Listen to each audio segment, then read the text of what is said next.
আপু, তোমার হাতে চাইনিজ সবজিটা তো খুব মজা। কিভাবে রাঁধো? খেলে মন চায়, খেতে ইচ্ছা করে। চাইনিজের সবজিও তত মজা না। সবাই বলতে থাকে যখন আমার রেসিপিটা খায়।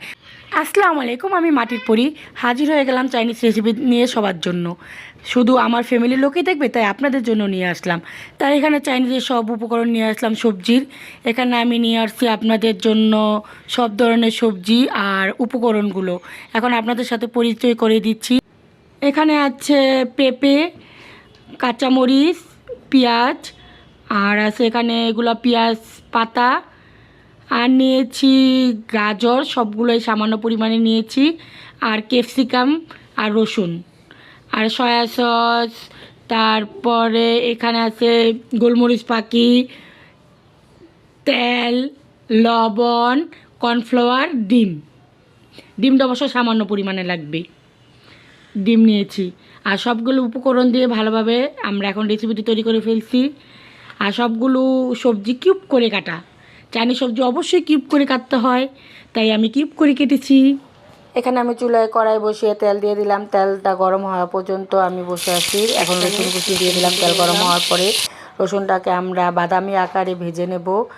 তাই রসুনটাকে ভাজা হয়ে গেলে আমরা ওইখানে আমাদের পেঁয়াজগুলো কাটা আছে কিউব করে, ওই পেঁয়াজগুলো দিয়ে দেবো। পেঁয়াজ বেশি ভাজবো না, আমরা হালকা আছে ভাজবো। মানে আমার চুলার আঁচ ফুল আছে, পেঁয়াজটা অল্প ভাজবো। এখানে আমি আবার দিয়ে দিলাম পেঁপে।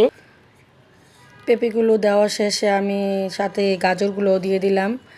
আর গাজর আর পেঁপে একসাথে আমি ভাজা নেব। আর ফুল আছে এখনও আমার চুলাটা। ভাজা হয়ে গেলে আমি দিয়ে দেবো ক্যাপসিকাম। সবগুলো ক্যাপসিকাম দিয়ে আমি ক্যাপসিকামগুলো আবার ভেজে নেব।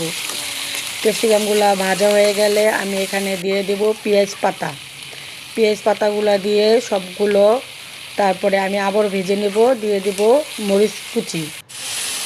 মরিচ কুচি দেওয়া শেষ হয়ে গেলে ভালো করে ভেজে আমি দেবো পরিমাণ মতো এখানে লবণ। লবণটা দিয়ে দিলাম পরিমাণ মতো।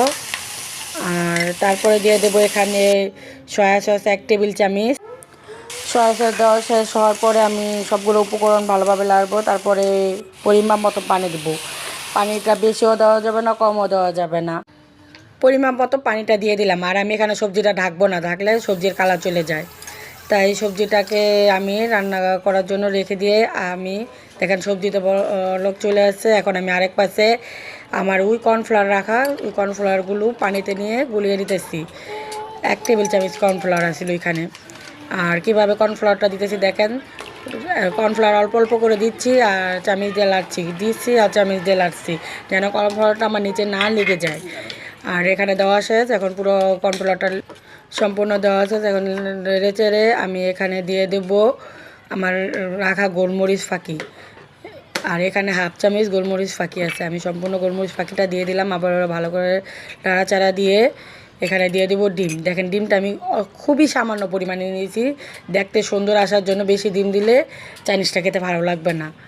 তাই দেখেন ডিমটাও আমি সেম উপকরণে দিয়েছি, অল্প অল্প করে দিয়ে। দেখেন কিভাবে এখন আমার রান্না শেষ। একটা বলক আসলেই আমি নামিয়ে ফেলবো। তৈরি আমার সবজি। দেখেন কালারটাও সুন্দর আছে, কোনো কালার নষ্ট হয় নাই। আর দেখতেও দারুণ হয়েছে সবজিটা। আর খেতে